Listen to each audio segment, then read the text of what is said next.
Donc là, j'utilise déjà mes deux bras, mes deux épaules. Il me faut quelque chose pour tenir le bocal. Et seulement après, je viens dévisser comme ça. Quand on est une maman avec 3 enfants quadri-amputés, et ben on fait comme toutes les autres mamans, on fait de son mieux.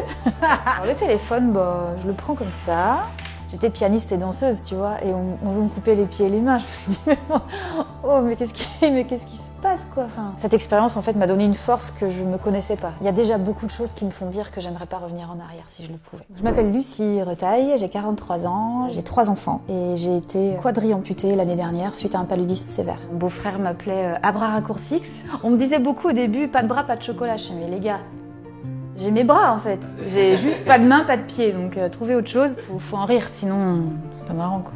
J'avais un conjoint gabonais et on voulait aller voir son pays. On passe un mois là-bas et début mars on rentre en France. J'ai fait plusieurs malaises et donc là je demande à une interne est-ce que c'est grave et elle me dit oui c'est grave. Tu vois ça c'est mes prothèses de main, je la commande avec les muscles de mes bras. Vous avez attrapé un paludisme sévère, vos poumons risque de s'arrêter dans les heures à venir. Et si ça atteint le cerveau, c'est la mort. On m'a dit, il faut vous endormir, madame. On n'a pas dit le mot coma. Je me réveille de ce coma. À ce moment-là, j'ai plus peur de la mort. En vrai, je me suis rendu compte que plus la vie élève le niveau de l'épreuve, mais plus toi, t'élèves ton niveau de jeu. Ça, ce sont mes nouveaux pieds. Donc tu vois, j'aime bien le décor japonais, fleurs et tout. Ils ont une propulsion et un amorti. Ça ressemble pas à une cheville humaine, mais c'est ce qui s'en rapproche le plus pour pouvoir faire des petites courses d'urgence. C'est-à-dire, je veux pouvoir sauver ma peau s'il y a le feu, ou si quelqu'un me court après. Je me rends compte en quelques jours, quand je reprends un peu mes esprits, que mes pieds et mes mains sont tout noirs. On m'explique, voilà, que la seule solution, c'est l'amputation des pieds et des mains. J'ai 2 jours pour me décider si je dois me faire couper les pieds, mais pour moi, c'était dingue, ça. Et il me dit, non, vous avez 3 heures. Je fais toute seule, tu vois. Brosse à dents, c'est une brosse à dents électrique, yep. Et je la tiens. Le maquillage aussi, je me débrouille, tu vois.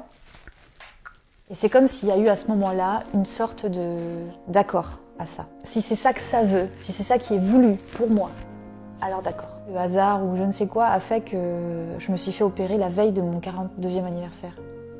Donc je me suis réveillée en salle de réveil le jour de mon anniversaire. À mon retour à la maison, mon conjoint décide de partir, de quitter le foyer. Cette personne m'a dit, en partant entre autres, maintenant que tu es comme tu es, tu trouveras plus jamais personne dans ta vie. Donc je suis ravie de le faire mentir aujourd'hui parce que ça ne prend pas le chemin. Donc voilà, ça c'est pour cuisiner. Pour manger, j'utilise ce truc-là. Je mets mon bras dedans et... C'est plus fatigant, la vie. Oui, la vie toute simple est plus difficile et plus fatigante. T'as envie de bien manger, bon, ça va te demander des efforts, de couper les légumes, Une douche me fatigue, tu vois. Je prends ma douche... à la maison, si tu veux, ils mettent plus la main à la pâte qu'avant. Même à 14 ans, mon fils, il sait déjà tout faire, quoi. La vaisselle, lave-linge. Cette expérience, en fait, m'a donné une force que je ne me connaissais pas. Ce qui empêche cette force de se révéler, c'est ça. J'avais peur d'échouer, j'avais peur de perdre la face devant les gens, j'avais peur d'être jugée. Mais cette vraie limite-là, elle te montre que toutes les limites que tu prétendais avant, c'était du bullshit en bas. Donc ça t'ouvre une perspective sur le monde, sur ta vie. En fait, tu te dis, mais tout est possible. Je fais de la danse à genoux aujourd'hui. On me demande de danser pour la Women's Cup de rugby fauteuil. J'ai fait un petit défilé de mode en lame. Je me suis éclatée à faire ce truc-là. Il y a le discours pour les JO, voilà. Donc il se passe des tas de choses qui se seraient jamais passées avant. Donc je suis encore en arrêt maladie. Mais bientôt, je vais passer en pension d'invalidité. Moi, mon objectif, c'est pas de rester à la maison toute ma vie. Soit ce sera quelque chose de bénévole, soit... Idéalement, j'aimerais bien gagner ma vie. Comment, j'en sais rien. Et voilà.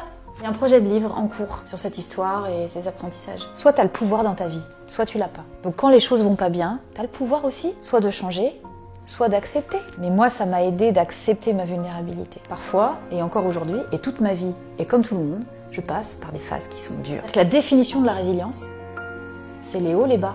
C'est savoir surfer, c'est avoir le courage d'accepter l'ensemble du processus. Mais en vrai, il y a énormément de personnes en situation de handicap qui souffrent, mais il y en a aussi énormément qui te diraient la même chose que ce que je vais dire, c'est-à-dire que je ne reviendrai pas en arrière. Si pour récupérer mes bras, mes pieds et mes mains, je dois récupérer ma vie d'avant, j'en veux pas.